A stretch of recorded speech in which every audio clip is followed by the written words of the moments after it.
Mahalakshmi bank ಕರ್ಮಕಾಂಡ.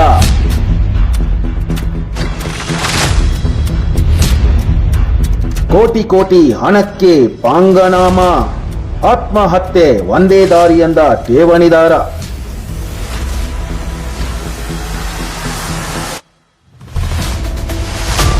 ಕಿತ್ತೂರು ಪಟ್ಟಣದ Shri Mahalakshmi urban ಬ್ಯಾಂಕಿನಲ್ಲಿ ಅವ್ಯವಹಾರ ನಡೆದು ದಿವಾಳಿಯಾಗಿದೆ. ಕೋಟಿ ಕೋಟಿ ಹಣ ಎಲ್ಲಿ ಹೋಯಿತು ಎಂದು ಇನ್ನುವರೆಗೂ ಮಾಹಿತಿಯೂ ಇಲ್ಲ, ಹಣವೂ ಇಲ್ಲ. ಇತ್ತ ಕಷ್ಟಪಟ್ಟು ದುಡಿದ ಹಣವನ್ನು ಬ್ಯಾಂಕಿನಲ್ಲಿ ಕೂಡಿಟ್ಟು ಕಷ್ಟದ ಸಮಯದಲ್ಲಿ ಸಹಾಯಕ್ಕೆ ಬರುತ್ತದೆ ಎಂದು ತಿಳಿದ ಠೇವಣಿದಾರರಿಗೆ ಹೊರಸಿಡಿಲು ಹೊಡೆದಂತಾಗಿದೆ. 4-5 ತಿಂಗಳಿಂದ ಬ್ಯಾಂಕಿಗೆ ಠೇವಣಿದಾರರು ಓಡಾಡುತ್ತಿದ್ದಾರೆ. ಆದರೆ ಬ್ಯಾಂಕಿಗೆ ಬೀಗ ಜಡಿದು ಸಂಬಂಧಪಟ್ಟವರು ಠೇವಣಿದಾರರ ಕೈಗೆ ಸಿಗದೆ ಕಣ್ಣು ತಪ್ಪಿಸಿ ಓಡಾಡುತ್ತಿದ್ದಾರೆ.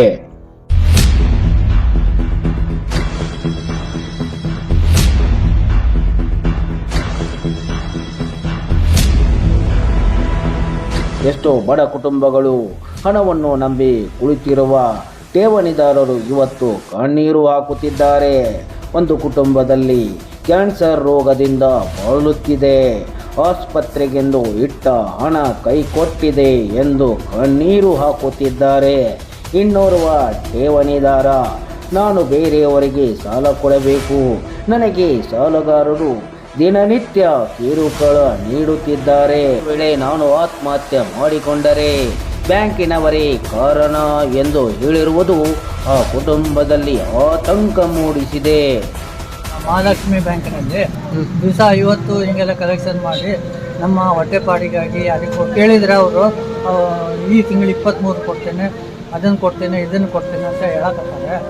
ಮತ್ತೊಂದು ವಿಷಯ ಏನಂದರೆ, ನಾವು ಪಿಗ್ಮಿ ತುಂಬಿದ್ದು ಅಜಯ್ ಸ್ವಾಮಿಗಳ ಹತ್ರ. ಅವ್ರಿಗೆ ಕೇಳಿದರೆ ಅವರು ಅಲ್ಲಿ ಹೇಳಂತಾರೆ. ಅವ್ರಿಗೆ ಸ್ವಾಮಿಗಳು ಕೇಳಿದರೆ ನಮಗೆ ಸಂಬಂಧ ಇಲ್ಲ, ಪಿಗ್ಮಿಯರ್ ಕಡೆಗೆ ರೊಕ್ಕ ವಸೂಲು ಮಾಡ್ರಿ ಅಂತಾರೆ. ಇದು ಯಾವ ಥರ ನಾಟಕ ಇದು? ನಮ್ದು ಕಷ್ಟಪಟ್ಟು ದುಡ್ಡು ರೊಕ್ಕ ಬ್ಯಾಂಕಿಗೆ ಹೋದ್ರೆ ಬ್ಯಾಂಕ್ ಲಾಕ್ ಐತಿ. ಈಗ ನಮ್ಮ ರೊಕ್ಕಕ್ಕೆ ನಾವು ಅಡ್ಡಾಡ್ ನನಗೂ ಸಾಕಾಗಿತ್ತು. ನನಗೆ ಸಾಲಗಾರರು ಬಂದು ಬೆನ್ನತ್ತಾಗುತ್ತಾರೆ. ನಾನೇನು ಎಣ್ಣೆ ತಗೊಳ್ಳೋ ಹೇಗೆ ಹೇಳಿ? ಅಂಥ ಪರಿಸ್ಥಿತಿಯಲ್ಲಿ ಬಂದಿತ್ತು. ನನಗೂ ಜೀವದ ಮೇಲೆ ಬೇಸರ ಬಂದಿತ್ತು. ಅಕಸ್ಮಾತ್ ನಾಳೆ ನಾನು ಎಣ್ಣೆ ತಗೊಂಡ್ರೆ ಲೆಟ್ರ್ ಬರೆದಿತ್ತು. ಬ್ಯಾಂಕಿನ ಫಾರ್ಮ್ಗಳು ಮತ್ತು ಪಿಗ್ಮೇರ್ ಯಾರಾಗಲ್ಲ ಅವ್ರ ನನ್ನ ಕಡೆ ರೊಕ್ಕ ಇಟ್ಕೊಂಡು ರೆಸಿಟ್ ಇಟ್ಟು ನಾನು ಮಾಡ್ಕೊಳ್ತೇನೆ. ಆದರೆ ನನ್ನ ಆತ್ಮಹತ್ಯೆಗೆ ಅವರೇ ಕಾರಣ.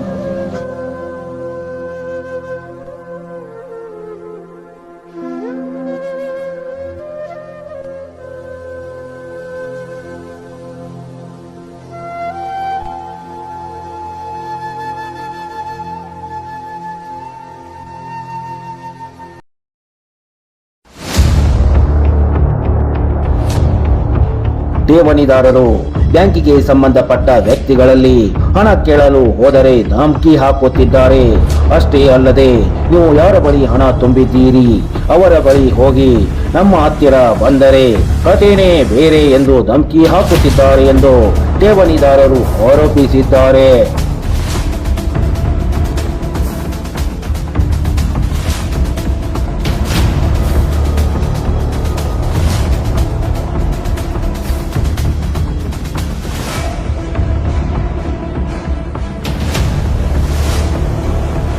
ಈಗಾಗಲೇ ಠೇವಣಿದಾರರು ಕಂಗಾಲಾಗಿದ್ದಾರೆ. ಮುಂದೆ ಆಗುವ ಅನಾಹುತಗಳಿಗೆ ಬ್ಯಾಂಕ್ ಆಡಳಿತ ಹೊಣೆಯಾಗಬೇಕಾಗುತ್ತದೆ ಎಂದು ಠೇವಣಿದಾರರು ಎಚ್ಚರಿಕೆ ನೀಡಿದ್ದಾರೆ.